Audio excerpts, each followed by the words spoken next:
October 2004, a quiet Vermont town. A 17-year-old girl finishes her shift and walks out in the cold and disappears.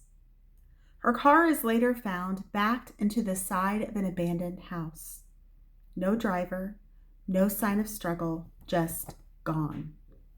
And nearly 20 years later, no one can say for certain what happened to Brianna Maitland. Let's talk about the case overview. Brianna Maitland was 17 years old, living in Montgomery, Vermont. Independent, strong-willed, trying to figure life out early, like a lot of kids who grow up fast. By the fall of 2004, she had left home due to family tension, been staying with friends, and recently gotten her own place and started working at a local restaurant. She wasn't missing from life, she was building one. What makes what happened next even harder to explain. Let's talk about the timeline, the last night, October 7th of 2004. Brianna is working her shift at the Black Lantern Inn in Montgomery.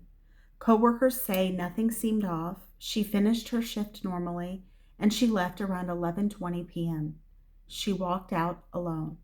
That's the last confirmed sighting of Brianna Maitland. Let's talk about the discovery. The next day, her car is found about a mile away at an abandoned property known as the Dutch Burn House. What police saw was bizarre. Her Oldsmobile was backed into the side of the building. The rear was partially inside the structure. The car wasn't severely damaged. Personal belongings were still inside. No blood, no obvious signs of violence. Just a car that didn't make sense. Let's talk about the red flags before she disappeared. Here's where this case deepens. In the weeks before she vanished, Brianna had reportedly been assaulted by a former friend. There were rumors of drug involvement in the area, and some say she may have been trying to distance herself from certain people.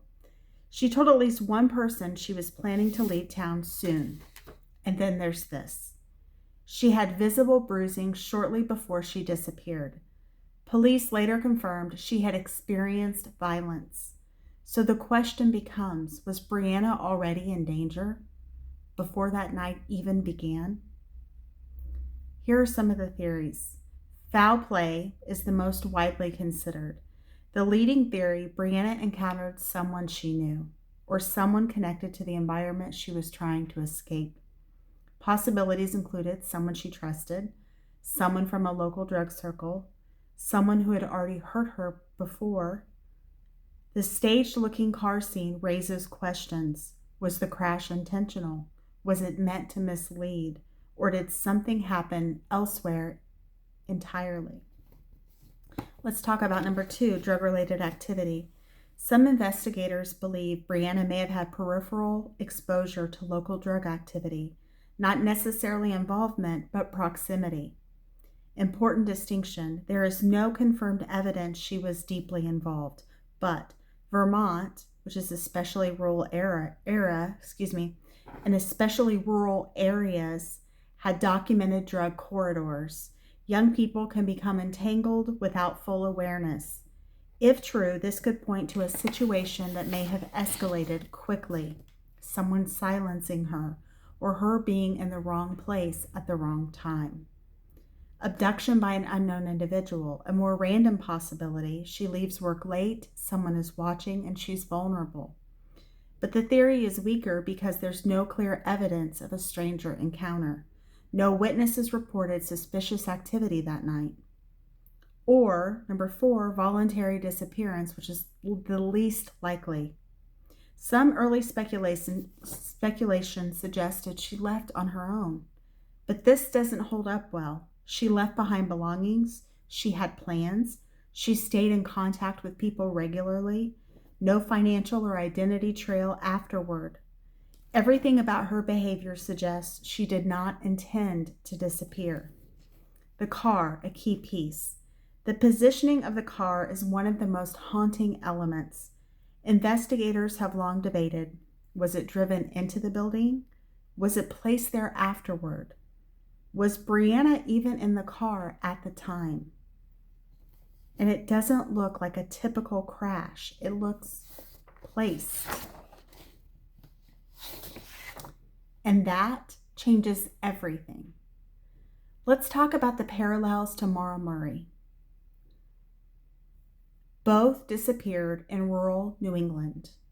Both cases involved abandoned vehicles. Both happened at night. Both lack clear physical evidence. Both leave behind just enough to haunt investigators. But the key difference?